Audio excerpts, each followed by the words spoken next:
In this video, we're going to illustrate how a model allowed us to avoid a potential issue in the plans that existed between the structural, mechanical, and architectural reflected ceiling plans.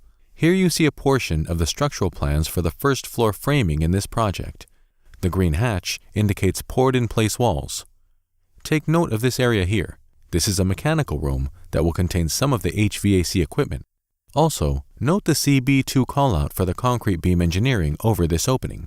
Also note, here, the engineer's concrete beam schedule and in particular, the specs for CB2 here, a concrete beam 36 inches in depth.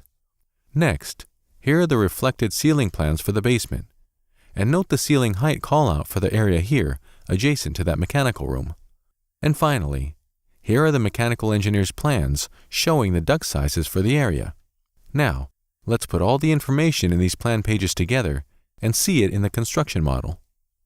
Here is the construction model showing the aspects of the structural plans noted earlier, the poured-in-place walls and the 3-foot deep concrete beam.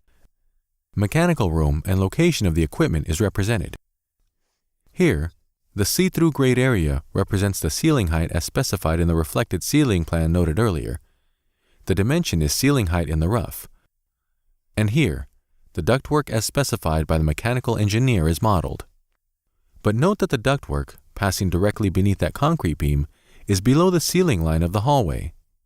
That's a problem, and, more often than not, one that you may not have recognized until you're standing there looking at it with that sinking feeling that you hadn't caught that issue at an earlier stage, before it was built and in place.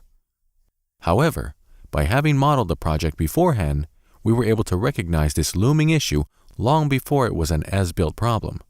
Knowing that the plans contained this hidden problem, we were able to approach the structural engineer to devise a solution.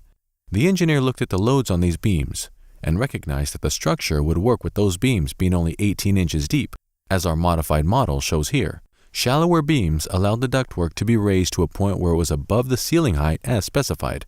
By having the project structure and ductwork modeled, an issue was recognized in advance and resolved with no lost time, architectural compromises, or additional cost to budget incurred.